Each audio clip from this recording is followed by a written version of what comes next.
The situation that has occurred recently in Minneapolis with George Floyd, his family, the African American people of color.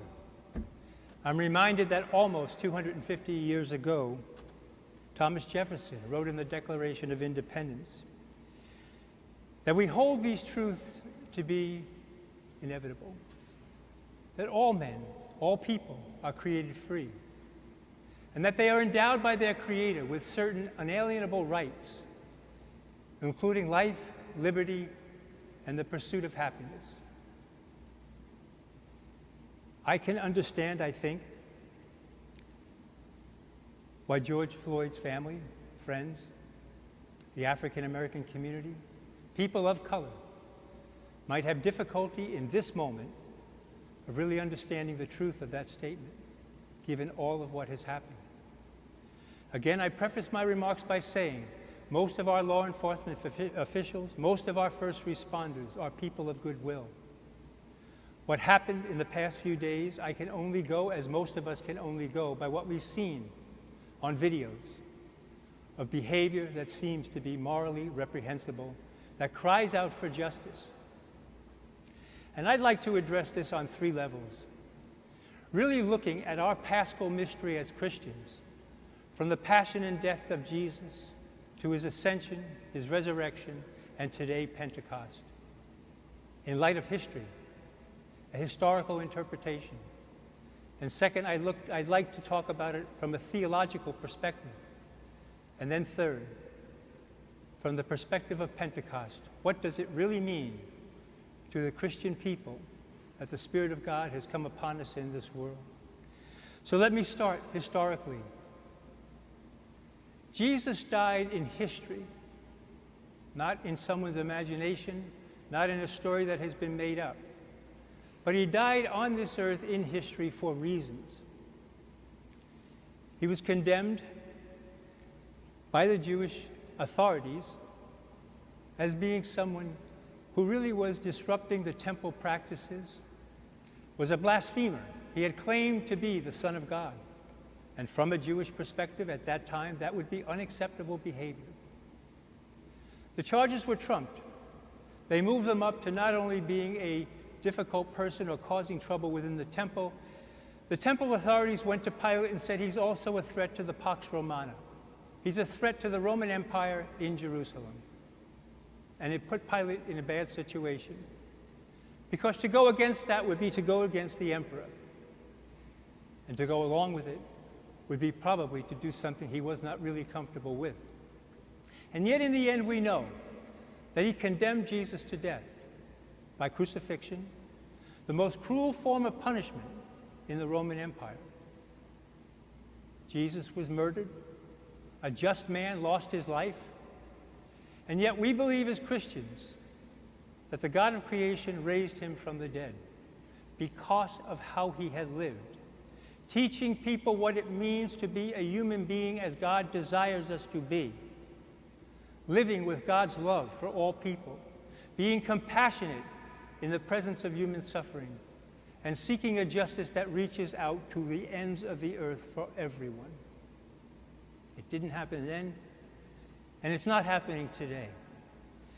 There are theologians who will say that Jesus' death and resurrection was a definitive offer by the God of creation for salvation. That in Jesus' dying, God raising him from the dead, we have been offered salvation if we will accept it. To accept it means to actualize that in history, to live as Jesus lived in history. Unfortunately, excuse me, what we have seen throughout history is oppressed people reenact the death and resurrection of Jesus. It has gone on through history where innocent people are killed. George Floyd is one among many of oppressed people. Breonna Taylor, Ahmaud Arbery is another. In recent months, these things have happened where African Americans have lost their lives, crying out to the world for justice. that doesn't seem to be coming. Someone like George, the value of his life is not in vain. What George does for us today as Christians is to show us that the salvific offer made by Jesus over 2,000 years ago is still being offered. And people are giving their lives for the salvation of humanity. The question is, will we accept it? To accept it means an inner conversion of our hearts and an outer transformation of our lives, where we become new people in a new world order, where there is love, where there is compassion, and where there is justice for everyone. That is the challenge historically. From a theological perspective, Jesus died because of human sinfulness, because of evil in this world. There is evil. Jesus dealt with evil throughout his entire life, and it rose up in the end to kill him. The sinfulness of human beings with self-interest, greedy intentions, maintaining the status quo, where there are some at the top and others at the bottom who can be taken advantage of and eliminated when they get in the way of what the powerful want. George Floyd did not die in vain. George Floyd reveals to us again today that in his death, unjustly, God will raise him from the dead. And he represents to us today a challenge to say, will we accept the salvation we have been offered through the transformation of our lives to say enough is enough? That in this world, in this country, where there is so much systemic racism that has been promulgated or at least supported by some of our political leaders who have sown division and fear among our people to make these kinds of episodes possible, and for some even acceptable. What we have seen on videos was enough to turn my stomach, I suspect everyone's stomach. And yet we must not resort to violence, as has occurred in the streets in many of the cities of this country. We must let a process play out where justice can be done swiftly. And it leads me to my final point, Pentecost. What does it mean to us today? To say the Spirit has come down upon us. Historically, the first disciples experienced the Spirit of Jesus, the Spirit of God, come upon them at a time when they were hiding in an upper room for fear of their own lives. What happened? We don't know. We weren't there. But what we do know is the experience of Pentecost changed the lives of these people to an inner conversion and an outer transformation of their lives, where people who hid out of fear for their lives now went out into the world to proclaim the truthfulness of what Jesus had said. That God's love will overcome hate. God's desire for life will overcome death. And God's light will overcome darkness.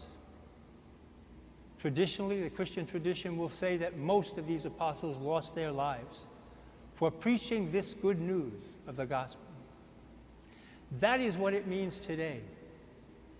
Our offer of salvation is meaningless unless we act upon it.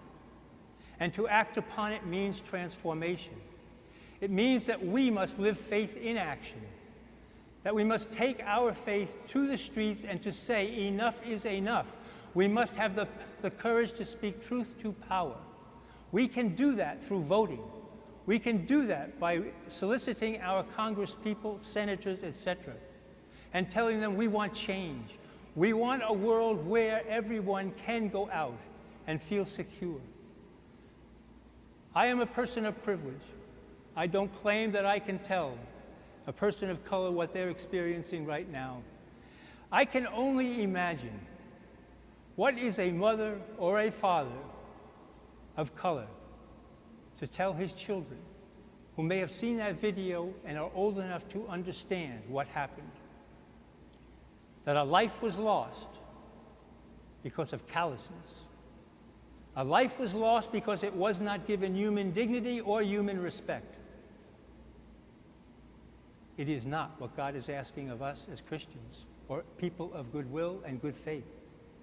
The challenge for us today is, do we take faith seriously? To say that I believe in God, I believe in the Christian dogma, is an easy thing to do.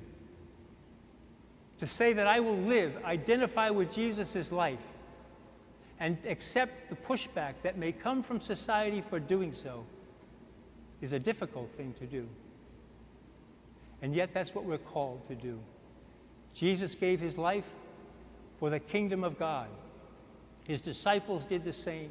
We are called today to give our lives, to give our voice to a world where there is love for all God's people, where there is compassion at the sight of human suffering, and where there is a justice that is colorblind, pays no attention to religion, sexual orientation, political persuasion, but says that all God's people deserve dignity and their human rights.